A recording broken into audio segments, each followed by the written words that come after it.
They say the worst violence happens in darkness. Back alleys, abandoned warehouses, places where screams get swallowed. But for Sophia Simone, it happened at 1 p.m. on a sunlit patio, where silverware clinked and businessmen laughed over Chianti. She was just a pregnant waitress refilling water glasses. He was Mario Bellini, the man every made man in Chicago feared. But she spotted what no one else did. The customer in the background, casual as Sunday, with a beretta resting against his thigh like a sleeping viper. She didn't think. She lunged. But here's what the cameras didn't catch. The woman who saved Mario Bellini's life was wearing a locket with enough encrypted evidence to end him. The babies she was protecting? They were supposed to be her weapon, not her weakness. This is the story of how a hero became a traitor, and a traitor became a mother. Comment where you are watching from and time. I'm responding to everyone. Sophia's feet were screaming, not the dull ache she'd grown accustomed to over the past 8 months, but the sharp, electric burn of swollen ankles stuffed into non-slip shoes that hadn't fit properly in weeks. Each step across Al Dente's sun-drenched patio felt like walking on broken glass, her lower back throbbing in rhythm with the twins, doing what felt like gymnastics against her ribs. She pressed one hand against the small of her back, the other balancing a water pitcher that suddenly weighed as much as a small car. The lunch rush was in full swing. Executives in tailored suits occupied every table, their voices a pleasant hum of merger talks and golf handicaps. Sunlight filtered through the pergola overhead, dappling the terracotta tiles in golden warmth. It was the kind of scene that belonged on a postcard, not in Sophia's life. Table 6 needed water. She moved toward it, her belly leading the way like the prow of a ship. The twins kicked simultaneously, and she winced, adjusting her grip on the pitcher. 2 more hours, just 2 more hours, and she could go home, elevate her feet, and count the meager tips that were supposed to somehow transform into diapers and formula, and a future that didn't terrify her. Mario Bellini sat at table 6 like he owned the place, which, if the rumors were true, he probably did. He cut into his rigatoni with surgical precision, his movements economical, controlled. Everything about him screamed power, from the cut of his charcoal suit to the way the other diners unconsciously angled their bodies away from him. His 2 associates flanked him, silent sentries in expensive wool. Sophia had served dangerous men before. You didn't work in this part of Chicago without learning to read the room, to pour wine with steady hands while your instinct screamed at you to run. But Bellini was different. He didn't need to posture or threaten. Danger clung to him like cologne. She refilled his water glass without making eye contact, a skill she'd perfected. Invisible, forgettable. That's how you survived when predators sat at your tables. She was turning away when something caught her peripheral vision. A wrongness that made the hair on the back of her neck stand up. Table 9. The man in the navy tie. He'd been there for 40 minutes, nursing the same espresso, his posture too rigid for someone supposedly relaxed on a lunch break. While everyone else gestured and laughed and lived, he sat perfectly still, his eyes fixed on something just past her left shoulder, on Mario Bellini. Sophia's gaze dropped, following the unnatural line of his right arm. His hand rested on his thigh beneath the table, but the angle was wrong. Too straight, too deliberate. The beretta's brushed steel finish caught a slice of sunlight. Time fractured. Her mind registered the details in crystalline clarity. The slight forward lean of his shoulders, the shallow breath that preceded action. He was going to shoot. Right now. Right here. In this sun-soaked paradise where children ate gelato 2 tables over. Sophia didn't think. Thinking was for people who had the luxury of self-preservation. She threw her weight forward, 8 months pregnant with twins, ankles swollen, exhausted down to her bones, and she launched herself at Mario Bellini like a linebacker. The water pitcher flew from her hands, arcing through the air in a crystal spray that caught the sunlight like diamonds. She collided with Bellini just as the suppressor sneezed. The sound was almost polite, a gentleman's cough at the opera, but Sophia felt the heat of the bullet's passage sear across her left side, felt the wet bloom of something hot and wrong spreading across her ribs. Bellini went down hard beneath her, his chair shattering. They hit the terracotta together, Sophia's belly colliding with his chest, her hands splayed across the broken tile. Glass from the pitcher bit into her palms. Someone was screaming. Maybe her. Maybe everyone. Chaos erupted like a grenade. Tables overturned. Men in suits hit the ground or bolted for the exits. Bellini's associates materialized with weapons drawn, their eyes scanning for the threat. Sophia's vision tunneled. She couldn't breathe, couldn't think past the fire spreading through her side and the terrifying stillness of the babies who'd been kicking just seconds ago. Strong hands gripped her shoulders. Bellini's face swam into focus above her, his dark eyes wide with something that might have been shock. His lips were moving, but she couldn't hear the words over the rushing in her ears. Her hand found her belly, fingers splayed across the stretched fabric of her uniform. "Please," she whispered, though she didn't know who she was begging. God. Bellini. The universe. Please, not them. The last thing she saw before the darkness took her was Bellini's blood-spattered face, and the first flicker of recognition in his eyes as he realized what she'd done, what she'd risked, who she'd saved. The world came back in fragments, voices barking orders, the metallic taste of blood in her mouth, pressure against her side that made her want to scream. "We need an ambulance," someone was shouting.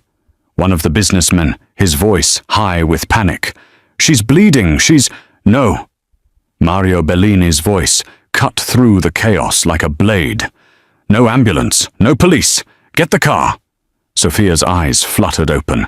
The sky above was too bright, the sun a merciless white disk that made her vision swim. Faces hovered at the edges of her awareness, mouths moving in silent horror. She tried to sit up, but agony lanced through her side. "Don't move." Bellini's face blocked out the sun. His hands were on her shoulders. Firm but not rough. There was blood on his collar. Hers, probably. "Stay still." "The babies." Her voice came out as a rasp. Her hands found her belly, fingers trembling as they searched for movement. "Are they? How far along are you?" The question was sharp, urgent. 8 months. Twins. She gasped as another wave of pain rolled through her. "Please, I need a hospital. They need—" "Can't do that." He was already moving, sliding one arm beneath her shoulders, the other under her knees. "Marco, the car. Now." "Boss, she needs medical—" one of his associates started. "She needs discretion." Bellini lifted her like she weighed nothing, despite the awkward bulk of her belly. "The shooter's still out there.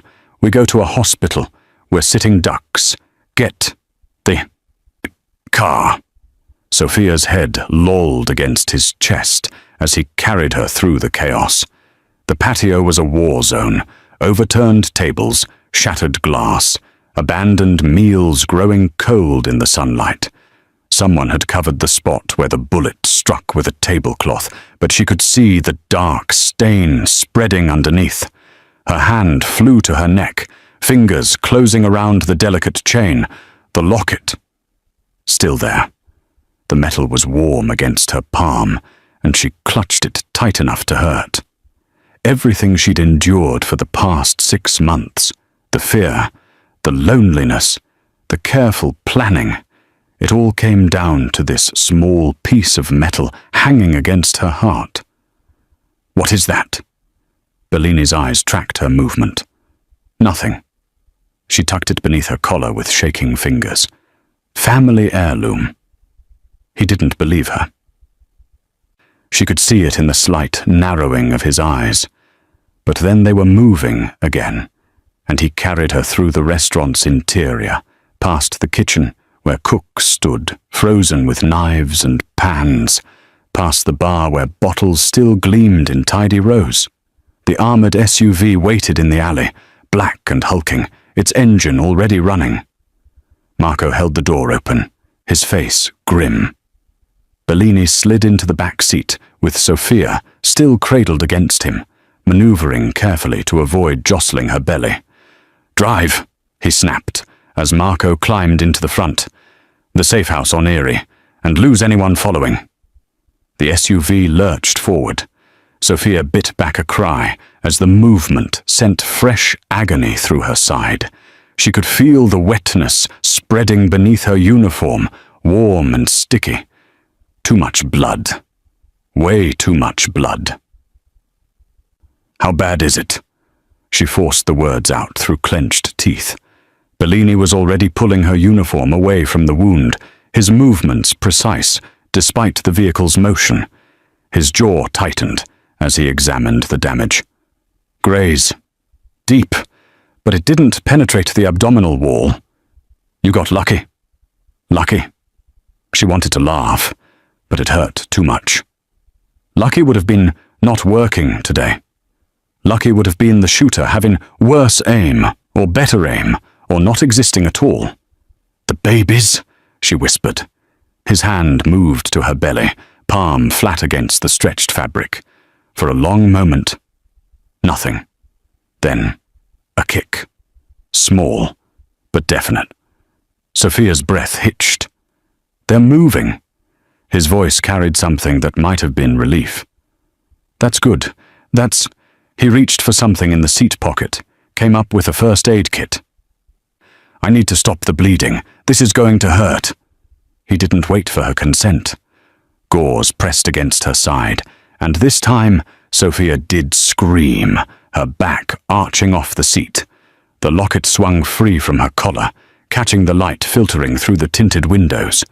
Bellini's hand shot out, catching it before it could fall back. His thumb traced the ornate surface, feeling the irregular edge where the data chip was hidden inside. Some heirloom. Sophia's fingers closed over his, trapping the locket between their palms. "It's all I have left of my husband." "Your husband?" His eyes found hers, dark and unreadable. "Where is he?" "Dead." The word tasted like ashes. 6 months ago. Something flickered across Bellini's face. Recognition, maybe, or calculation. He released the locket, let it fall back against her chest. What was his name? Does it matter? She was getting lightheaded now, the pain and blood loss dragging her toward unconsciousness. "I saved your life. That should be enough." Nothing's ever enough. But he went back to tending her wound, his hand steady even as the SUV took a corner hard enough to make the tires squeal. "Why'd you do it? Jump! You're 8 months pregnant. You could have gotten yourself killed. Could have killed them." Sophia's hand found her belly again, fingers splaying protectively. Why had she jumped? The smart play would have been to let the bullet fly, let Chicago's most dangerous man take the hit he probably deserved. But when she'd seen that gun, seen the angle, calculated the trajectory, all she'd thought about was the babies, about them growing up in a world where she'd stood by and watched murder happen. About the kind of mother who could do that. "I don't know," she whispered. It wasn't entirely a lie. The SUV pulled into an underground garage, the sudden darkness a relief after the brutal sunlight. Bellini was already moving, gathering her into his arms again. She caught a glimpse of concrete walls, security cameras, steel doors that looked like they belonged in a bank vault. "Boss, I've got Dr. Russo on the line," Marco said. "He's 10 minutes out." Tell him to bring everything he'd need for a pregnant woman. Ultrasound, fetal monitor, the works. Bellini carried her through a door that opened onto a sterile hallway. And tell him if he mentions this to anyone, he won't need his medical license where he's going. Sophia's vision was fading again, the edges going soft and dark, but her fingers never loosened on the locket. Even as Bellini laid her on a bed in a room that smelled of antiseptic and fear, even as hands she couldn't see began cutting away her bloody uniform, she held on. The evidence that could destroy him pressed against her heart, hidden in plain sight, just like she was. Sophia woke to the sound of a mobile playing Brahms' lullaby. For a disoriented moment, she thought she was dreaming. The medication they'd given her, whatever Dr. Russo had pumped into her veins, had left her thoughts syrupy and slow. But the music was real. Delicate notes chiming above her head, accompanied by slowly rotating stars and moons cast in brushed silver. She blinked at the ceiling, not the water-stained tiles of her studio apartment, not the sterile white of a hospital room. This ceiling was painted a soft sage green, the kind of color you'd find in a design magazine under serene nursery themes.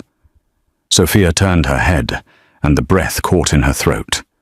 She was lying in a hospital bed, yes, but the bed was positioned in what could only be described as a fully appointed nursery.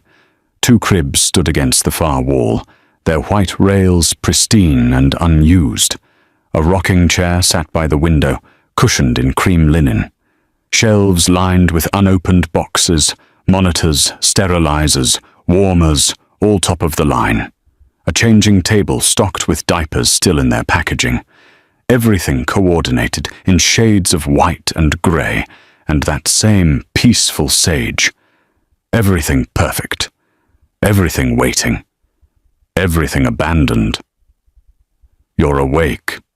Mario Bellini stood in the doorway, a coffee cup in his hand. He'd changed clothes, the blood-spattered suit replaced by dark slacks and a crisp white shirt, sleeves rolled to his elbows. He looked like he hadn't slept. "How's the pain?" Sophia's hand went to her side, found clean bandages beneath the hospital gown someone had dressed her in. "Manageable." Her voice came out hoarse. "The baby's fine. Strong heartbeats, no signs of distress. Dr. Russo monitored them for 3 hours. He stepped into the room, and Sophia noticed the way his eyes avoided the cribs, the unopened boxes. "You were lucky. Another inch to the right." "Whose room is this?" The question escaped before she could stop it. Bellini's jaw tightened. For a long moment, he said nothing, just stared at the mobile, still playing its gentle melody. "My wife's was going to be." He set the coffee cup down on a dresser with careful precision. "She died before we could use it. Car accident. Her and the baby both." The pain in his voice was old, but not healed, like a badly set bone. Sophia's hand moved to her belly, an instinctive gesture of protection. "I'm sorry. 3 years ago."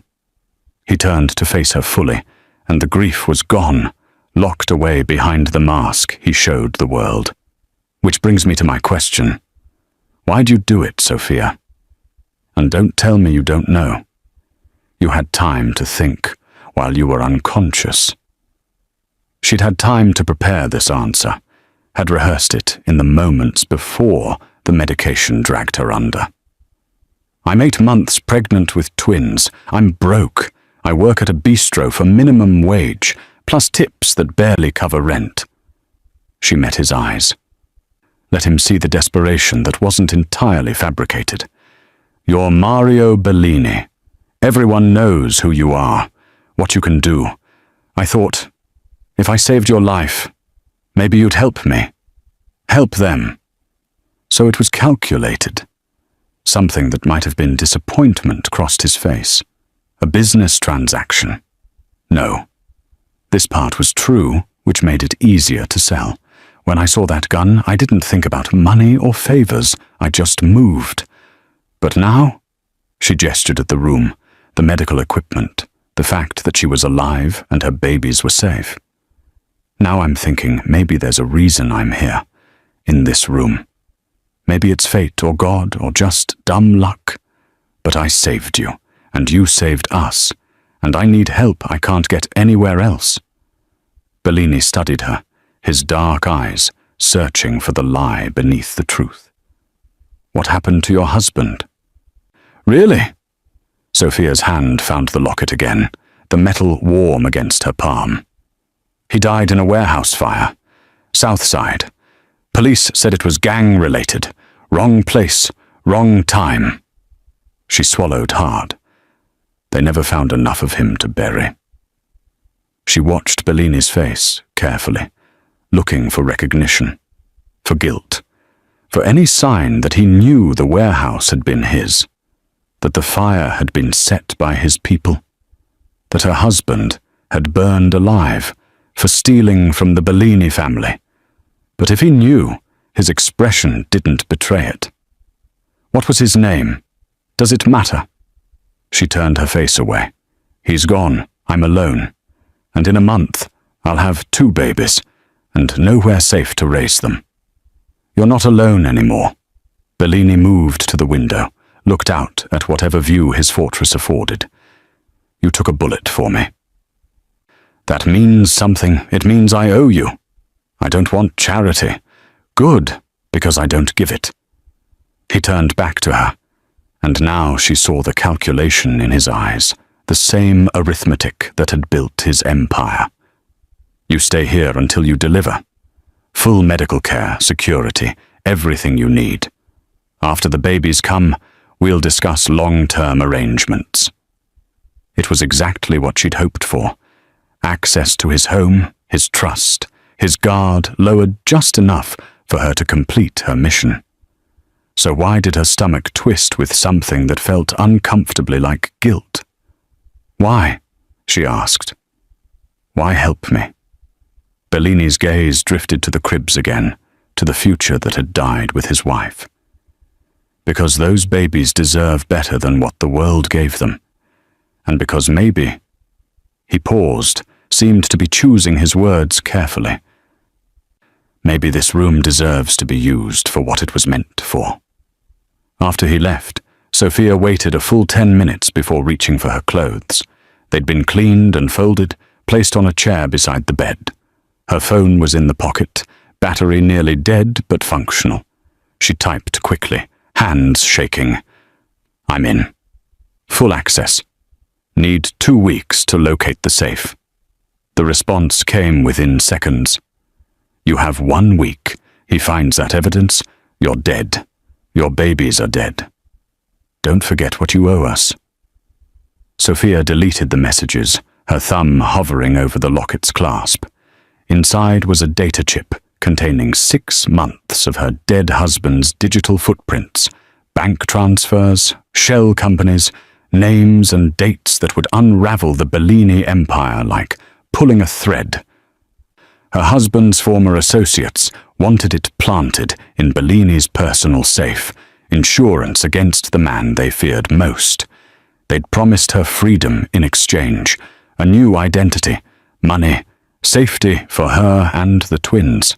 All she had to do was betray the man who'd just offered her sanctuary in the room he'd built for his own lost child.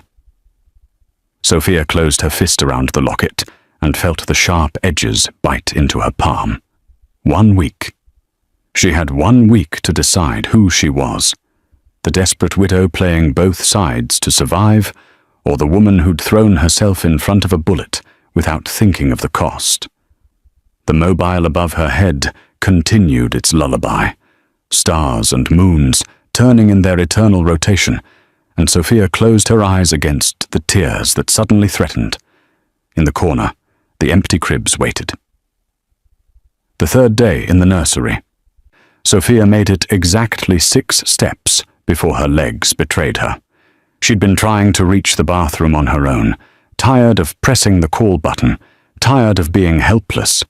The wound in her side pulled with each movement, a sharp reminder that her body was holding together with little more than stitches and stubborn will. But it was the weight of the twins that finally defeated her. 8 months of pregnancy, combined with 3 days of bed rest, had turned her legs to water. She grabbed for the dresser and missed. Strong hands caught her before she hit the floor, arms sliding around her with practiced ease. She knew without looking that it was Bellini. He'd been hovering for days, checking on her with a frequency that felt less like surveillance and more like concern. "I had it," she gasped, even as she sagged against his chest. Clearly, but there was no mockery in his voice, just that same careful gentleness he'd used when carrying her from the SUV. "Bathroom?" She nodded, humiliated by her own weakness. He guided her across the room, his arm firm around her waist, taking most of her weight. She could feel the warmth of him through the thin cotton of her nightgown, solid and steady in a way that made her throat tight. "I've got it from here," she said when they reached the door. "You sure? Because 6 steps ago you had it, too." "I'm not completely helpless." "No." His eyes met hers, and something in his expression made her breath catch.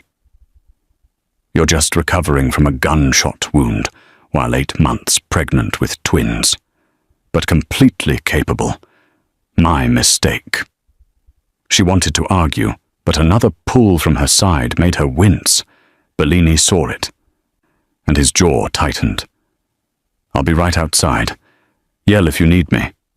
When she emerged 5 minutes later, he was leaning against the wall exactly where he'd promised, scrolling through his phone with the studied casualness of someone trying to preserve her dignity. He pocketed it immediately when she appeared. "Back to bed," he said. It wasn't a question. This time she didn't protest. The walk had exhausted her more than she wanted to admit. He helped her across the room, and she was uncomfortably aware of how thin the nightgown was, how close his hands were to skin. She settled back against the pillows with a sigh that was equal parts relief and frustration. "How long did Dr. Russo say before I can move normally?"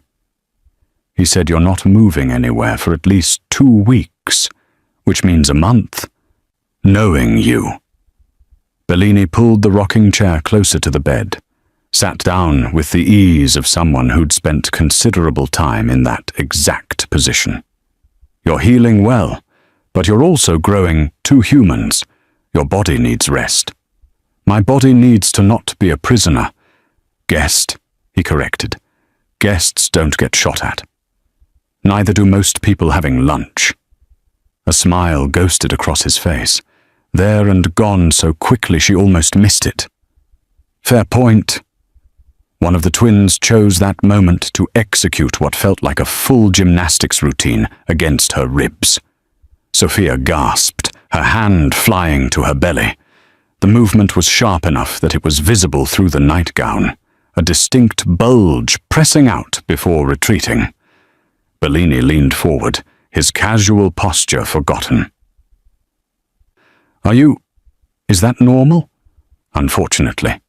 She rubbed the spot where a tiny foot or elbow had just jabbed her. "They've been active since the shooting. Dr. Russo says it's a good sign, but it feels like they're training for a cage match in there." Another kick, this one even harder. Sophia winced, and before she could think better of it, she reached for Bellini's hand. "Here, feel." She pressed his palm against the spot where the twin was pushing. For a moment, nothing. Then, a solid thump against his hand, strong enough that his eyes widened. "That's—" He trailed off, and Sophia watched something crack in his carefully controlled expression. Wonder, she realized, and grief so raw it hurt to witness. The baby kicked again, and this time Bellini's thumb moved, tracing the outline of what might have been a foot. His other hand joined the first, spanning her belly with a reverence that made Sophia's chest ache. "I can feel both of them," he whispered. "One here, one lower." "They're big," Sophia finished. "Dr. Russo estimates 6 pounds each already. I'm going to be the size of a house by the time they're done." But Bellini wasn't listening. His eyes were fixed on her belly, watching the twins move beneath his palms. A muscle worked in his jaw, and when he finally looked up, his eyes were bright with something that might have been tears. "Thank you," he said quietly, "for letting me." He didn't finish, but he didn't need to. Sophia understood. This room, these cribs, the unopened boxes, they'd been waiting for a moment exactly like this one. A moment stolen by death and grief and the cruelty of timing. "Marco told me what happened," she said softly. "Your wife. I'm sorry doesn't even begin to cover it." Bellini's hands stilled on her belly, but he didn't pull away. "Drunk driver. Ran a red light going 60. She died on impact. The baby..." He swallowed hard. "The baby held on for 3 hours. Long enough for me to get to the hospital. Not long enough for anything else." "How far along was she?" 7 months. A girl." His thumb traced another small movement. "We were going to name her Isabella." The weight of it settled between them, heavy and sacred. Sophia's hand covered his, and for a moment they sat like that, his palms on her belly, her fingers threaded through his, 2 broken people sharing a heartbeat that wasn't their own. "Your husband," Bellini said finally. "The warehouse fire? South Side? 6 months ago." Sophia's entire body went rigid. "What about it? It was my warehouse, my inventory." His eyes found hers, and what she saw there wasn't guilt or malice, but something far more complicated. "I knew about the theft. I knew someone was skimming, feeding information to the Calabresi family. When we tracked it to that location, I sent my people to secure it. Not to kill anyone, to get answers." Her hand fell away from his. "You're saying..." "I'm saying the fire wasn't supposed to happen. One of the Calabresi men torched it, rather than let us recover the evidence. By the time my people got everyone out..." He paused, and she could see him choosing his words with care. "There was one man they couldn't reach. The fire was too intense. We found remains later, but nothing identifiable." Sophia's heart hammered against her ribs. "You're lying." "I'm not." He pulled his hands back from her belly, the loss of warmth sudden and jarring. "I had his body examined. The DNA didn't match our records for the thief, which meant he was probably a lookout or a buyer. Someone in the wrong place at the worst time." His gaze was steady, unflinching.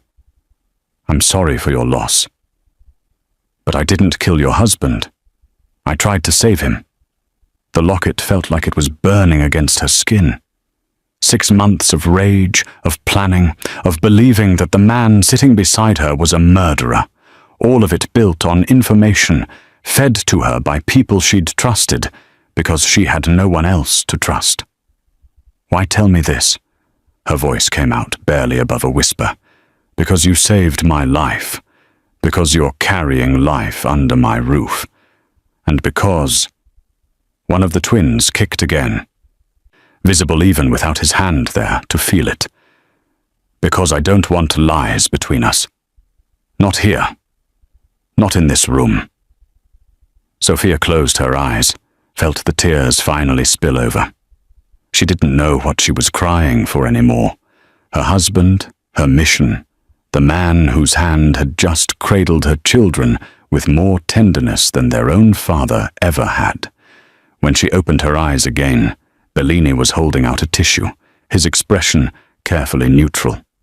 "Rest," he said, standing. "You need your strength." He was almost to the door when she spoke. "Mario." He turned, and she could see the surprise at hearing his first name from her lips. Thank you. For telling me. He nodded once, then left her alone with the twins, and the weight of everything she thought she knew crumbling like ash. Sophia couldn't sleep. The twins were restless, rolling and kicking in a rhythm that matched the questions circling her mind. Mario's words from earlier replayed on an endless loop. I didn't kill your husband. I tried to save him. If that was true, and the rawness in his voice suggested it was, then everything she'd been told was a lie. She was still staring at the ceiling when soft voices drifted through her partially open door. Mario and Marco, speaking in the hushed tones of men who didn't want to be overheard. Finally got the footage cleaned up, Marco was saying. You need to see this. Sophia slid carefully out of bed, her side protesting but holding. She padded to the door in bare feet, peering through the crack. Down the hall, light spilled from what looked like an office. She shouldn't follow. Should stay in bed, mind her own business. Protect the mission that was rapidly falling apart. But if they were reviewing footage from the bistro, she needed to see it. She made her way down the hallway, moving slowly to keep her footsteps silent. The office door was ajar, and through it she could see multiple monitors displaying frozen frames of al dente's sun-drenched patio. Her patio, from 3 days ago, when the world still made sense. Show me, Mario said. Sophia pressed herself against the wall beside the door, watching through the gap. Marco clicked a mouse, and the footage began to play. She watched herself move through the frame, water pitcher in hand, her pregnant belly leading the way. Watched Mario at his table, cutting into rigatoni with precise movements. The whole scene impossibly normal, impossibly bright. There. Mario leaned forward, pointing at the screen. Table 9. Freeze it. The image stopped. Sophia's breath caught as she saw herself in profile, her gaze fixed on something off-screen. Even frozen, she could read the recognition in her own posture, the way her entire body had gone rigid. Zoom in on the target, Mario instructed. Marco's fingers flew across the keyboard. The image shifted, focused, sharpened. The man in the navy tie materialized in crystalline detail. His too-still posture, his fixed gaze, and there, just visible beneath the table, the Beretta resting against his thigh like a sleeping snake. Sophia's world tilted. She knew that face. Can you get a better angle on his face? Mario asked. Another series of clicks. The camera angle switched to a view from inside the restaurant looking out. Now the shooter was in full profile, and there was no mistaking him. Thomas Calabrese. Tommy to his friends. Her husband's best friend since childhood, the man who'd helped her pack up the apartment after the fire, who'd held her while she sobbed, who'd introduced her to the associates who promised to help her get justice, who'd given her the locket with the evidence chip, who'd told her exactly where and when to plant it. Run him through facial recognition, Mario said. I want to know who sent. I know who he is. The words were out before Sophia could stop them. She pushed the door open, stepped into the light, watched both men spin toward her, with hands moving toward weapons. Mario's hand froze halfway to his shoulder holster when he saw her. Sophia, you should be resting. That's Thomas Calabrese. She moved closer to the monitors, her eyes fixed on Tommy's frozen face. My husband's best friend. He was at the funeral. He helped me move. Her hand found the locket at her throat, and suddenly its weight felt obscene. He's been helping me. Helping you how? Mario's voice had gone very quiet, very dangerous. Sophia's mind raced, trying to salvage the situation, but the pieces were falling together too quickly. Tommy at the bistro. Tommy with the gun. Tommy who'd been feeding her information about Mario, encouraging her grief, nurturing her rage. "He told me you killed my husband," she whispered. "He said you burned him alive. He said the only way to keep my babies safe was to—" She stopped, but the damage was done. Mario crossed the distance between them in 3 strides. "Was to what, Sophia?" She backed up until she hit the desk, trapped between his body and the monitors, showing her salvation turning to ash. "He gave me information. Evidence, he called it. Said if I could plant it in your safe, his family would protect me. Would make sure you couldn't hurt the twins the way you hurt." Her voice cracked. "The way I thought you hurt my husband. Show me." It wasn't a request. With shaking hands, Sophia unclasped the locket. It fell open, and there, nestled where a photograph should be, was the data chip, smaller than her pinky nail, containing God knew what poison. Marco whistled low. "That's a QX7, military grade. Whatever's on there, it's not just evidence. It's a weapon." Mario plucked the chip from the locket with careful precision, held it up to the light. "How were you supposed to plant it?" "In your personal safe. Tommy said you kept it in your study, behind the Caravaggio painting." The words tumbled out now, unstoppable. "He said once I had access to your house, it would be easy. Just slip it in with your other documents, and when the FBI raided—" She stopped, seeing the expression on Mario's face. "When the FBI raided," he finished softly, "they'd find whatever's on this chip, right alongside my legitimate records. Impossible to tell what was planted and what was real." He turned to Marco. "Get tech to analyze this. I want to know what they were going to frame me with." "Mario, Sophia started, but he held up a hand. "Not now." He turned back to the monitors, to Tommy's frozen face. "Rewind to the moment before the shot. I want to see something." Marco complied. The footage rolled backward, Sophia's jump reversed, time flowing wrong, then forward again, frame by frame. Sophia watched herself spot the gun, watched her body tense, and there, right there, she saw the moment Tommy's eyes locked on hers. Not on Mario, on her. "He saw you see him," Marco murmured. "He knew you'd recognized the gun." "He adjusted his aim," Mario added, his finger tracing the subtle shift in Tommy's posture. "Look, he's tracking her movement, not mine." Sophia's legs went weak. She gripped the desk for support as the truth crashed over her. "He was going to kill me. He was going to kill you both." Mario's voice was flat, clinical. "Take out his target and the witness in one shot.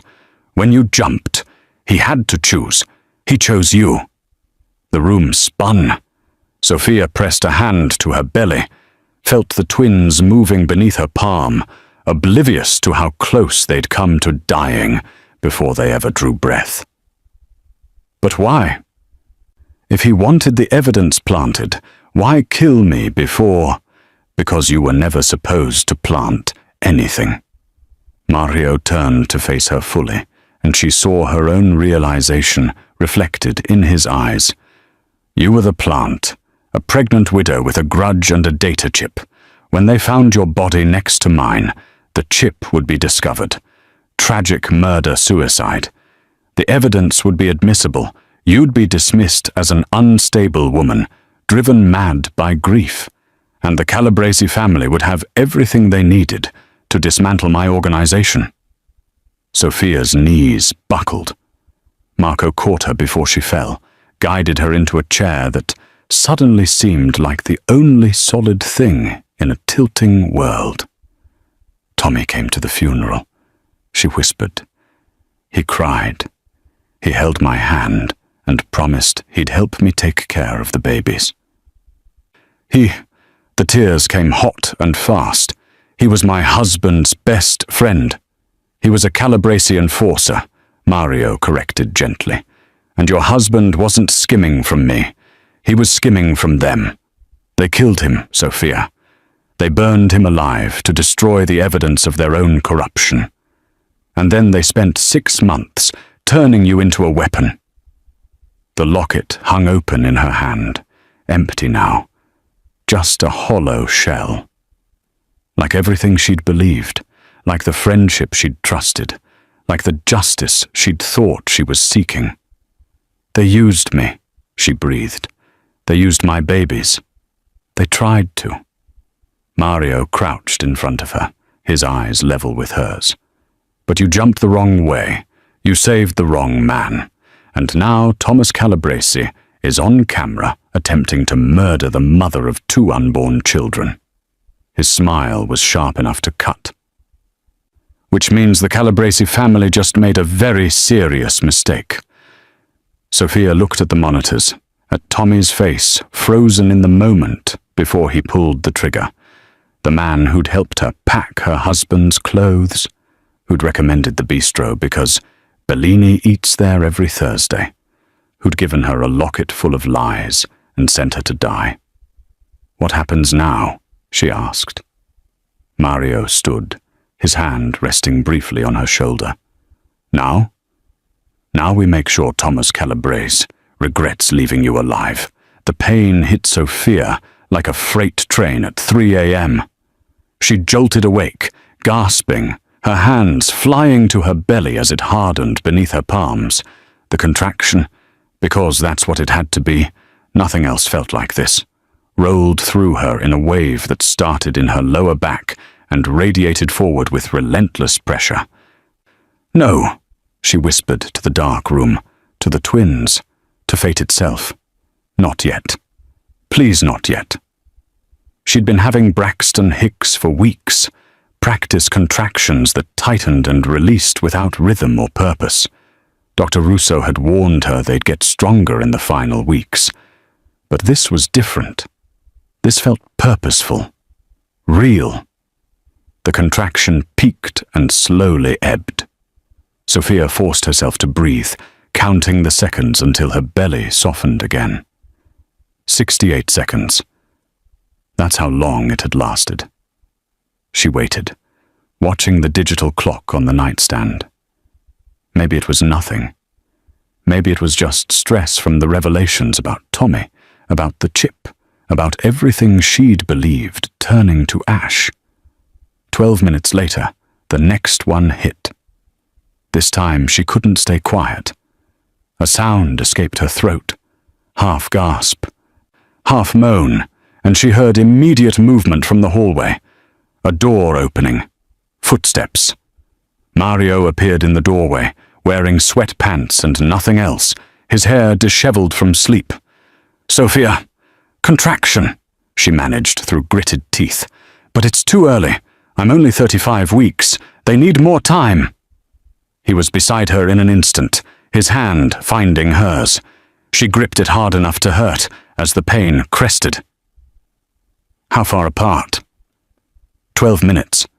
It's probably false labor. Braxton Hicks. Dr. Russo said, I'm calling Dr. Russo. Mario reached for his phone with his free hand, never letting go of hers. The contraction released its grip, and Sophia sagged against the pillows, sweating despite the room's cool temperature. It's nothing. I'm fine. I just need... The next contraction hit 8 minutes later. Dr.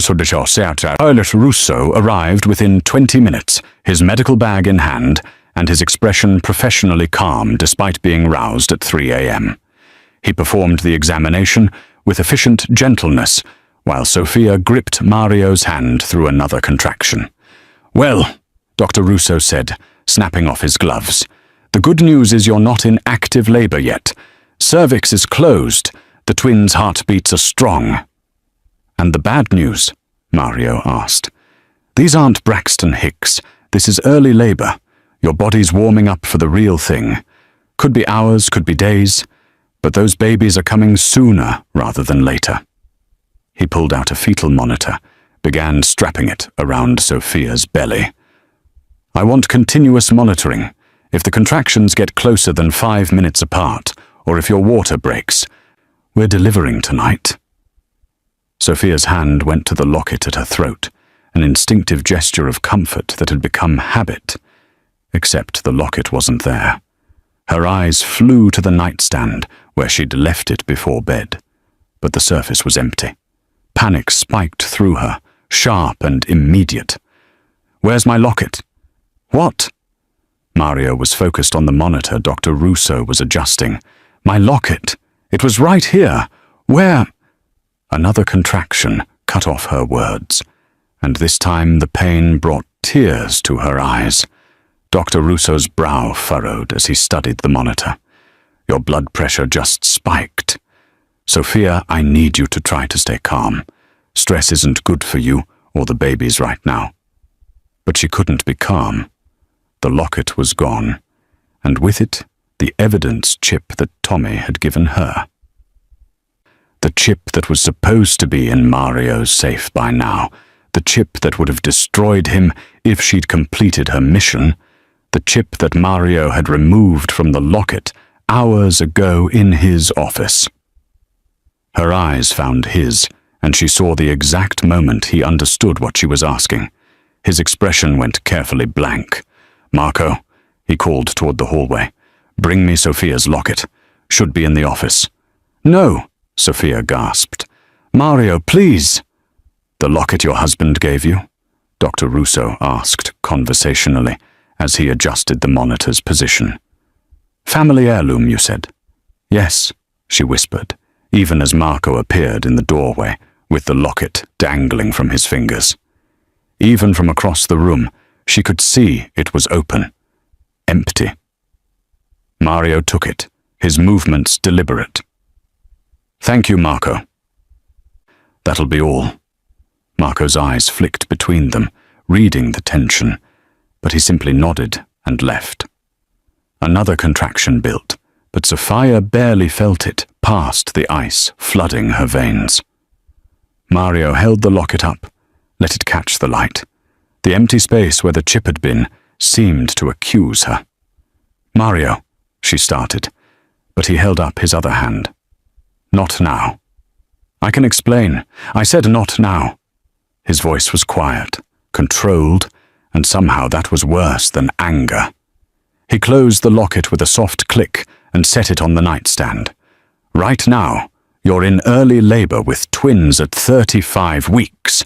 Right now, the only thing that matters is keeping you and them safe. But after." The word was final. "We'll discuss everything after." Dr. Bartot, Russo, looked between them with the carefully neutral expression of someone who'd walked into a domestic situation far above his pay grade. "I'm going to step out and let you rest between contractions. I'll be right down the hall if you need me." He left quickly, probably grateful for the escape. The silence that followed was suffocating. Sophia watched Mario's profile as he stared at the fetal monitor, tracking the twins' heartbeats with an intensity that had nothing to do with medical concern and everything to do with not looking at her. "You found it," she said finally. "In the office. You know what was on it." "Marco's tech team is analyzing it now." His voice was devoid of emotion. "Looks like fabricated evidence. Bank transfers to accounts I've never opened.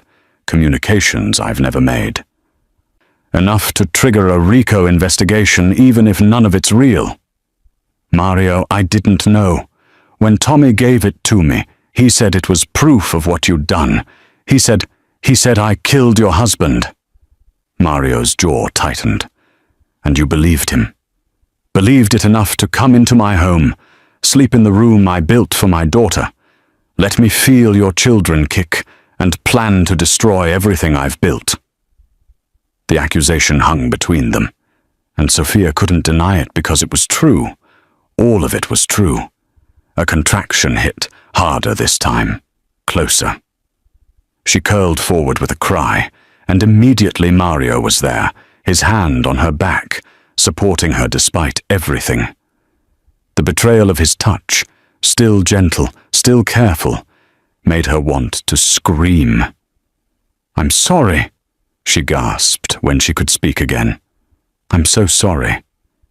I thought, you thought I was a monster. His hand didn't leave her back. And maybe I am. Maybe everything they say about me is true. But I didn't kill your husband, Sophia. And I sure as hell wouldn't have hurt those babies. I know that now. After you told me about the fire, about trying to save him. You've known for hours. His voice went cold. You've known since this evening, and you didn't tell me, didn't warn me.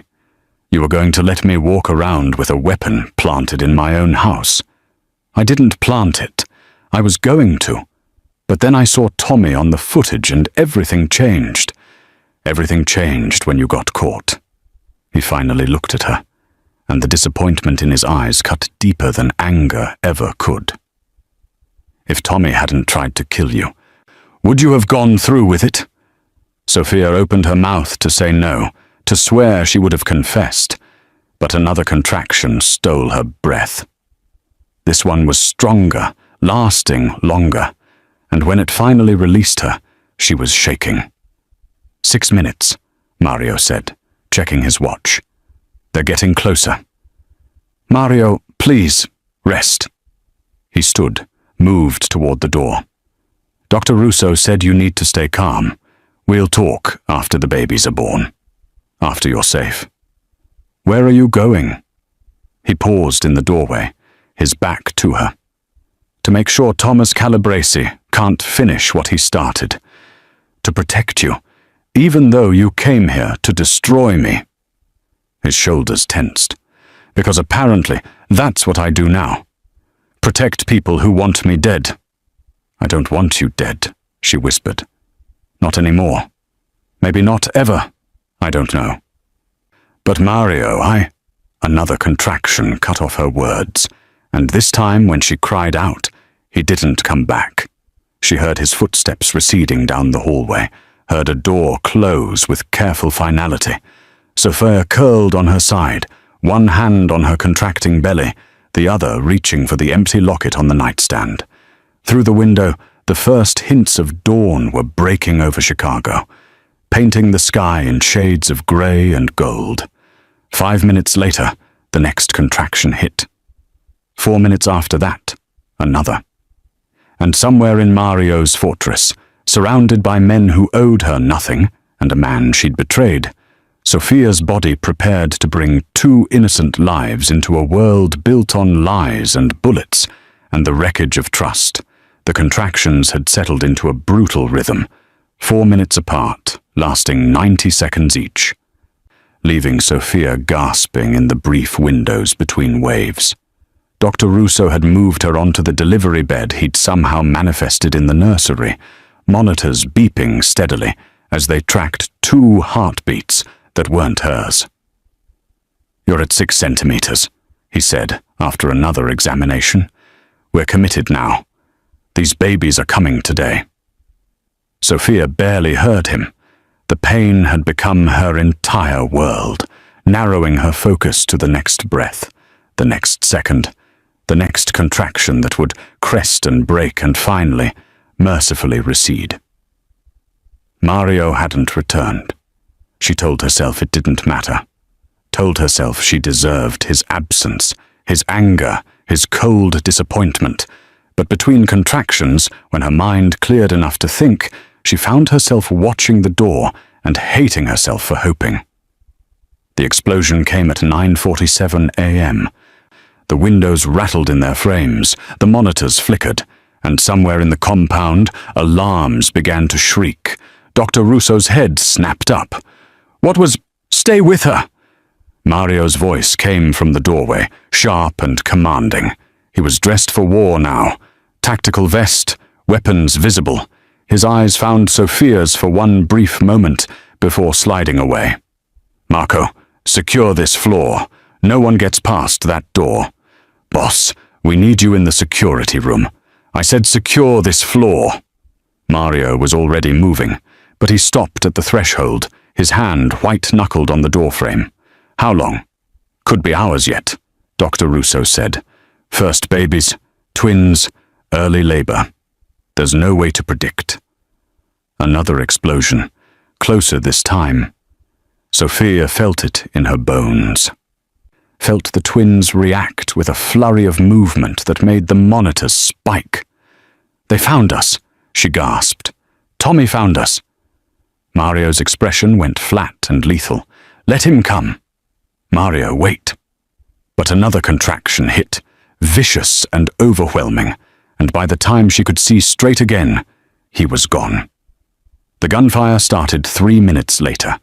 Pop, pop, pop in rapid succession, answered by the deeper boom of shotguns, men shouting, more alarms. Sophia tried to sit up, but Dr. Russo pressed her back down. "You're not going anywhere," he said firmly. "You're in active labor. Those babies could die if Tommy breaks through." Sophia gripped his wrist, her nails digging in. "You need to get them out. Now. Do a C-section. Do whatever you have to do, but get them out before." Her water broke with a gush that soaked through the sheets. The sensation was immediate and unmistakable, a release of pressure followed by a new, terrifying urgency. Dr. Russo's eyes widened as he checked the monitors. "That's it then," he muttered. "We're on a clock now. Once the water breaks." He didn't finish, just started barking orders at the nurse who'd appeared in the doorway. "I need the delivery kit, sterile drapes, and someone to tell me we have power backup, because if I lose these monitors..." The lights flickered. Died. Emergency lighting kicked in, bathing the nursery in eerie red. Sophia heard Marco's voice in the hallway, urgent and strained. They breached the east gate. 4 vehicles, maybe 20 men. "Boss is holding the main entrance, but they're trying to flank." Another explosion. Closer. Close enough that dust rained from the ceiling. The contraction that followed was different, deeper, more insistent, accompanied by pressure so intense Sophia screamed. Not the careful, controlled breathing Dr. Russo had coached her through, but a raw animal sound ripped from her throat. "I need to push," she gasped when she could speak. "I need to. Not yet." Dr. Russo was between her legs, checking her progress. "You're almost there. But if you push now... Sophia, look at me. Look at me." His voice cut through the chaos. "You're at 9 centimeters. 1 more. The baby's head isn't fully engaged. If you push now, you could tear. You could cause the cord to prolapse. You could..." Gunfire erupted directly below them. So close Sophia could hear the spent casings hitting the floor. Someone screamed, a man's voice, agonized and abrupt. "Marco," she called out. "Marco! Is Mario? He's fine." Marco appeared in the doorway, blood on his shirt that probably wasn't his. His weapon was drawn, eyes scanning the hallway. "But they're in the building. 2nd floor, moving up. We need to evacuate her." "She can't be moved," Dr. Russo snapped. "She's fully dilated. The baby's crowning. If we try to move her now, if we don't move her, she dies." Marco's voice was flat. "They're not here for the boss anymore. They're here to finish what Tommy started at the bistro." Sophia's hand found her belly, felt it harden with another contraction. Through the pain, through the fear, one thought crystallized with perfect clarity. They were coming for her babies. "Where's Mario?" she demanded, holding the stairwell. "But Sophia, there's too many. We can't..." The door at the end of the hall exploded inward. Marco spun. Firing before the smoke cleared. Return fire sparked off the doorframe. He ducked back into the nursery, slamming the door and throwing the lock. That's not going to hold long. Dr. Russo had gone pale, but his hands remained steady. "Then we do this fast. Sophia, next contraction. You push. I don't care if you're ready. I don't care if it hurts. You push like your life depends on it, because it does." The contraction built like a tsunami, and with it came the most primal urge Sophia had ever experienced. Her body knew what to do, even if her mind was screaming that this was wrong. This was too soon. This was happening in a room under siege, with bullets punching through walls. "Push!" Dr. Russo commanded. Sophia pushed. The pain was transcendent, obliterating, a white-hot supernova that consumed everything else. She heard herself screaming, heard the door shuddering under impacts, heard Marco's weapon firing in controlled bursts. "I see the head," Dr. Russo said. "Again!" "Push again." Someone was pounding on the door now, methodical, determined. The lock wouldn't hold much longer. Sophia pushed with everything she had, felt something shift and tear and give way. The pressure released partially, and then Dr. Russo was saying, "One more, just one more." The door splintered. Marco fired 3 shots into the opening. Someone fell. Someone else returned fire, and Marco grunted, stumbled back. Blood bloomed across his shoulder. "Sophia! Now!" Dr. Russo's voice was desperate. "Push now!" She pushed, and the world narrowed to a single point of impossible pressure and release. Then Dr. Russo was lifting a tiny, blood-covered infant, impossibly small. Not crying yet. Oh God, why wasn't it crying? The baby gasped, wailed, the most beautiful sound Sophia had ever heard. "It's a girl," Dr. Russo said, clamping and cutting the cord with shaking hands. "But we're not done. The second one." The door burst fully open. Thomas Calabresi stood in the doorway, weapon raised, his face spattered with blood, and his eyes locked on Sophia. "Should have died at the bistro, Sophia. Would have been cleaner." Marco lunged, tackled him from the side. They went down in a tangle of limbs and violence. The gun discharged, deafening in the small space. Marco didn't get up. Tommy did. He raised his weapon again, this time pointing it directly at Sophia's head. "The chip. Where is it?" "Gone," she gasped. "Mario has it. It's over, Tommy. It's—" Another contraction hit, and this one brought a different kind of pain. Something was wrong. Dr. Russo's hands were inside her, his face tight with concentration. "The second baby's breech," he said. "I need to turn it. You need to die." Tommy's finger tightened on the trigger. The shot came from the hallway. Tommy jerked, blood spraying from his chest. He staggered, turned, and Mario Bellini stepped through the doorway like death incarnate. His vest was scorched, his face covered in dust and blood, and his weapon was trained on Tommy's center mass. "You came into my home," Mario said quietly. "You threatened a woman in labor. You shot my consigliere." He fired again.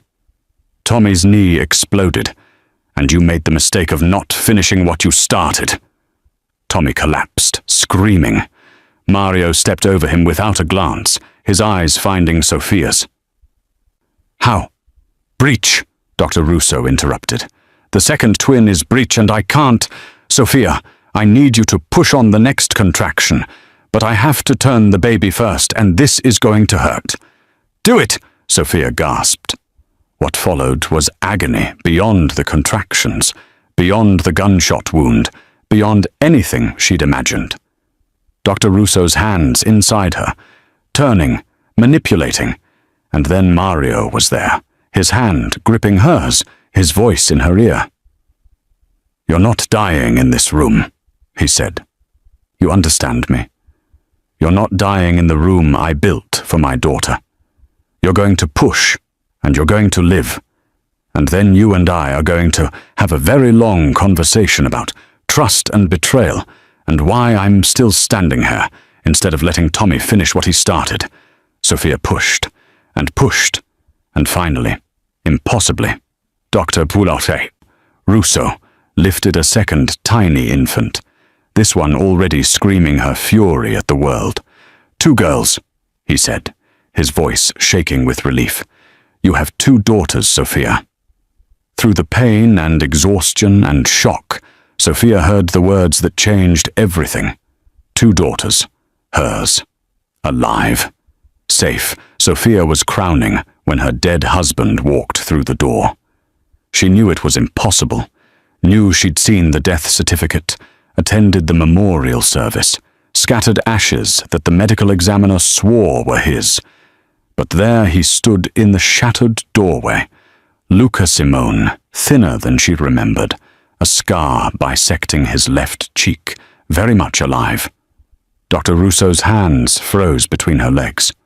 "Who? Get away from my wife."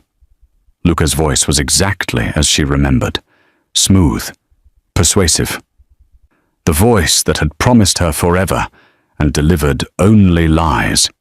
He held a pistol loosely, almost casually, like he was born with it in his hand. Behind him, Tommy Calabrese's body leaked blood onto the nursery floor. Sophia couldn't process it, couldn't reconcile the ghost with the flesh. Another contraction was building, the pressure unbearable, her body demanding she push, even as her mind screamed that this wasn't real, couldn't be real. "Luca!" she gasped. "You're dead. They said you were..." "Dead?" He laughed, stepping over Tommy's corpse without looking down. Yeah, that was the idea. Burn the body beyond recognition. Let Bellini take the blame, and disappear with the Calabrese family's gratitude and a new identity. His eyes dropped to her swollen belly, except it wasn't swollen anymore. One baby already born and wailing in the corner where the nurse had whisked her. But then you got pregnant. Complicated things. Dr. Russo slowly raised his hands. "Sir, she's in active labor. The second baby is breech. If I don't, then don't!" Luca's gun drifted toward the doctor. "Step away from her. If he steps away, she dies." Mario's voice came from the hallway, rough with pain. He limped into view, one hand pressed against his side, where blood seeped between his fingers. His weapon was drawn but wavering. "The baby dies. You want that, Luca? Want to kill your own children?" Luca's smile was a razor. "My children are my insurance policy. The Calabrese family needs heirs. Legitimate heirs connected to both organizations through blood. Sophia was supposed to plant the evidence, trigger the investigation, and disappear with me once you were arrested." He gestured at Sophia with the gun. "But my sentimental wife had to play hero, had to save the man she was supposed to destroy." The contraction peaked, and Sophia couldn't stop the scream that tore from her throat. The pressure was impossible, the baby's position wrong, everything wrong. Dr. Russo made an aborted movement toward her, but Luca's gun snapped back to him. "I said don't move." "She's going to hemorrhage," Dr. Russo said desperately. "The baby's shoulders are stuck. If I don't manually rotate, then she hemorrhages." Luca shrugged. "I only need the babies alive." "Sophia?" He finally met her eyes, and what she saw there wasn't love or even recognition, just cold calculation. "You were always going to be collateral damage, the grieving widow, the planted evidence, the whole tragic story. But alive?" He shook his head. "Alive, you're a liability." Mario took a step forward, his weapon steadying despite the blood loss. "You're not leaving here with those children." "No?" Luca's gun swung toward the corner where Sophia's firstborn daughter lay in a bassinet, tiny and helpless. "Because from where I'm standing, I have all the leverage. You shoot me, my finger might twitch. Hate for that to happen near the baby." "You wouldn't." Sophia forced the words through gritted teeth. "They're your daughters, your blood. They're assets." Luca's voice was flat. "The Calabrese family will raise them, marry them off to consolidate power, use them the way every organization uses women. At least this way they'll live. More than I can say for you." Another contraction hit, and this time Sophia felt something shift inside her. A tearing sensation that brought hot blood and overwhelming pressure. She was going to die here. going to die in the room Mario had built for his lost daughter, surrounded by violence and betrayal, never holding both her babies at once. Mario. She didn't know what she was asking for. Forgiveness, maybe, or permission to give up, or just someone to witness what she'd tried to become in the end. But Mario wasn't looking at her. His eyes were locked on Luca, and his weapon had gone perfectly still. "You made 3 mistakes," he said quietly. "First, you assumed I'd be easy to kill. Second, you assumed Sophia would betray me even after learning the truth." He smiled, cold and predatory. "Third, you assumed I came alone." The shot came from the doorway behind Luca. Marco, bleeding but upright, his weapon steady despite the shoulder wound. The bullet took Luca in the back, between the shoulder blades, and he staggered forward. But his finger did exactly what he'd warned. It twitched. The gun discharged toward the bassinet, and Mario moved. He threw himself across the room, his wounded body colliding with the bassinet, tipping it. The bullet sparked off the metal frame where a baby's head had been seconds before. Mario and the bassinet went down together, his body curled around it protectively. Luca turned, tried to raise his weapon again. Marco shot him twice more, sent a mass, and Luca dropped. "Now, Doctor," Marco gasped, sliding down the doorframe. "Whatever you need to do it now." Dr. Russo didn't need to be told twice. His hands were on Sophia immediately, inside her, turning the baby with brutal efficiency. "Push," he commanded. "Push through the pain, Sophia. Your daughter needs you." Sophia pushed. She pushed with everything she had left, all the rage at Luca's betrayal, all the fear of the past 6 months, all the desperate love for the 2 tiny lives that depended on her surviving the next 60 seconds. She pushed while Mario dragged himself upright, cradling her first daughter against his chest with one arm. She pushed while Marco bled out in the doorway. She pushed while Luca's body cooled 3 feet away. And when Dr. Russo finally lifted the second infant, smaller than the first, blue-tinged and not breathing, Sophia pushed one final time. Dr. Russo's hands moved in a blur, clearing the airway, rubbing the tiny chest. Once, twice. The baby's mouth opened in a silent gasp, and then a wail. Weak but present, alive. 2 girls, Dr. Russo said again, his voice cracking. "Both alive. Sophia, you—" He stopped, staring at something between her legs. "I need towels. Now. She's bleeding. I need to—" The world went grey at the edges. Sophia heard Mario shouting, heard Dr. Russo barking orders, heard her daughters crying in stereo, one strong, one weak, both miraculous. She tried to stay conscious, tried to hold on to the sound of those cries, but the grey was turning to black, and the black was so inviting. The last thing she saw was Mario Bellini, Chicago's most feared man, covered in blood and dust and holding a newborn like she was made of spun glass, looking at her with something that might have been fear, or might have been something far more dangerous. Then the black took her, and Sophia Simone surrendered to the tide. Sophia woke to the sound of breathing that wasn't her own. Not the twins. She'd learned their rhythms over the past 3 days of recovery, the way they inhaled in tandem, even in separate bassinets. This breathing was heavier, deliberate, coming from the doorway where Marco should have been standing guard. She kept her eyes closed, kept her body slack.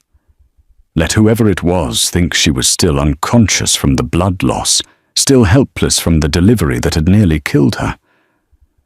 Footsteps crossed the room. The breathing grew closer. "I know you're awake, Sophia." Luca's voice sent ice through her veins. Impossible. Marco had shot him. 3 times, center mass. She'd seen him fall. Vest, he continued, reading her thoughts. Ceramic plates. Hurt like hell. But I've had worse. Something metallic clicked. A gun being cocked. Marco's dead, by the way. Bled out in the hallway while your precious Mario was getting his own wounds treated. No one's coming to save you this time. Sophia's fingers found the cold metal under her pillow. The gun Mario had left her 3 days ago when she'd woken from the emergency surgery. Just in case, he'd said, his eyes hard. Because I won't always be here to catch you when you fall. She'd thought it was punishment, a reminder of her betrayal. Now she understood it was trust. The babies, she whispered, letting her voice crack. Please, Luca. Whatever you want, just don't hurt. I already told you, I need them alive. His shadow fell across her face. You, on the other hand, you're just loose ends now. Sophia Simone, the tragic victim who died in childbirth. So much blood loss, so much trauma. These things happen. He pressed the gun to her forehead, cold and final. Sophia's eyes snapped open. You're right about one thing. What's that? These things happen. She pulled the trigger. The shot was muffled by the pillow, but the result was immediate. Luca jerked backward, a hole blooming in his chest. No vest this time, just flesh and bone, and the man who'd sold her and his daughters for money and power. His gun clattered to the floor. Sophia sat up, despite the tearing pain in her abdomen, despite the stitches pulling, despite everything. She kept the gun trained on him as he collapsed against the wall, sliding down it in a smear of red. You said you needed them alive, she said, her voice steady now. But need isn't love, Luca. Need is what parasites feel, what predators feel. She thought of Mario's hands, cradling her firstborn, the reverence in his touch. You wanted heirs, assets, insurance policies. She pulled herself to the edge of the bed, every movement agony. But you were never a father. Luca's mouth worked, blood bubbling at the corners. They're mine. No. Sophia stood, swaying but upright. They're mine, and I decide who gets to be in their lives. She thought of the locket, the lies, the 6 months of manipulation. I decide who deserves them. She shot him again, once in the chest, silencing whatever poison he'd been about to speak. The nursery door burst open. Mario entered first, weapon drawn, his movements still stiff from his own injuries. He took in the scene. Sophia standing, Luca dead. The gun in her hand, and something shifted in his expression. Marco? She asked. Alive. Unconscious, but alive. He radioed for help before passing out. Mario crossed to her, gently took the gun from her shaking hands. You should be in bed. I should be dead. Sophia sank back onto the mattress, adrenaline draining as quickly as it had spiked. He came back. He was going to... I know. Mario's hand cupped her face, thumb brushing away tears she hadn't realized were falling. But you stopped him. You protected them. In their bassinets, the twins began to fuss, as if sensing their mother's distress. Sophia reached for them instinctively, and Mario lifted both infants, settled them in her arms with a gentleness that still surprised her. They need names, he said quietly. Sophia looked down at her daughters, one dark-haired like Luca, one fair like her, both perfect and alive, and hers. Isabella, she said, touching the dark-haired twin's cheek. After your daughter, if that's... Yes. Mario's voice was rough. And the other? Grace. Because that's what this was, wasn't it? Grace she didn't deserve but had been given anyway. Isabella and Grace. Isabella and Grace Bellini, Mario said. Sophia's head snapped up. Mario, they're not. Their father's dead. Twice now, officially. His eyes met hers, dark and certain. They need a name that means something in this city, a name that will protect them. And you. He paused, seeming to choose his words carefully. You need to decide who you want to be. The waitress who tried to destroy me? Or the woman who stood between bullets and the people she loves? Sophia looked down at Isabella and Grace. At their tiny faces and smaller hands, at the entire universe contained in 8 pounds of humanity. I don't know how to be what they need. Neither did I, Mario admitted. But we'll figure it out. Together. 1 year later, Sacred Heart Cathedral gleamed in autumn sunlight.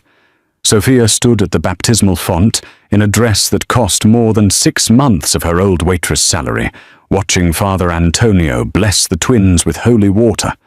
Isabella, bold even at 1, already reaching for the priest's vestments with curious hands. Grace, quieter, more watchful, her wide eyes taking in everything.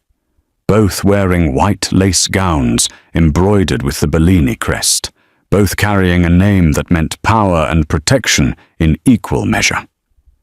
Mario stood beside her, his hand resting at the small of her back, a gesture that had evolved from possessive to protective, to something she was almost ready to call partnership. The cathedral was filled with faces she'd learned to read over the past year. Soldiers and associates, legitimate businessmen and questionable ones, all here to witness the christening of the Bellini heirs. And in the front row, Marco, still moving carefully despite months of physical therapy, holding a silver rattle he'd probably paid too much for. Do you renounce Satan? Father Antonio intoned. We do, Sophia and Mario answered in unison. The priest made the sign of the cross on each twin's forehead. I baptize you, Isabella Maria Bellini, in the name of the Father, and of the Son, and of the Holy Spirit. Sophia felt the weight of the moment settle over her like a mantle. She was no longer Sophia Simone, the struggling waitress with swollen ankles and impossible dreams. She was Sophia Bellini, at least in name, though the marriage that made it legal had been a quiet affair in Mario's study, more contract than romance. But when Mario looked at her over their daughters' heads, when he touched her with hands that had learned gentleness after years of violence, she thought maybe contracts could evolve into something real. They're beautiful, Marco said afterward, at the reception held in one of Mario's legitimate properties, a restaurant that served more than just cover for criminal enterprise. Takes after their mother. Let's hope that's all they take from me, Sophia murmured, watching Isabella gum a breadstick with single-minded determination. You saved them, Marco said simply. Twice. Everything else is just noise. That night, after the guests had left and the twins were finally asleep, Sophia found Mario in the nursery, the same nursery where she'd given birth under gunfire, where she'd killed the man who tried to claim her daughters as currency. He was standing between the cribs, one hand on each rail, watching them breathe. Do you regret it?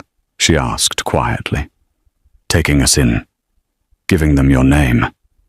All of it. Mario didn't answer immediately. When he finally spoke, his voice was soft enough that she had to step closer to hear. 3 years ago, I stood in this room and thought my chance at family died with my wife, that this nursery would stay empty forever. He looked at her then, and in his eyes she saw something that looked like hope. You gave me a reason to open it again. That's not something I regret. Sophia moved to stand beside him, looking down at Isabella and Grace. I tried to destroy you. You tried to survive. There's a difference. His hand found hers in the darkness. And when it mattered, when you saw the truth, you chose right. That's all anyone can do. Outside, Chicago glittered in the darkness. A city built on violence and ambition and the constant negotiation between power and humanity. Inside, two tiny girls dreamed whatever dreams one-year-olds dreamed, protected by a name that meant something, and parents who'd learned that family wasn't always born from love. Sometimes it was born from bullets and betrayal, and the choice to be better than the sum of your worst moments. Sometimes it was born in a room built for grief and transformed by grace. Sophia squeezed Mario's hand, and together they stood watch over the future they'd fought for, the future that had survived. Trust isn't given, it's built, broken, and sometimes rebuilt from rubble and gunfire. Real family isn't always blood, it's the people who stand between you and the bullets. And sometimes the most powerful thing a woman can do is decide who she'll become when everything she believed turns to ash. Want more stories of unlikely families forged in fire?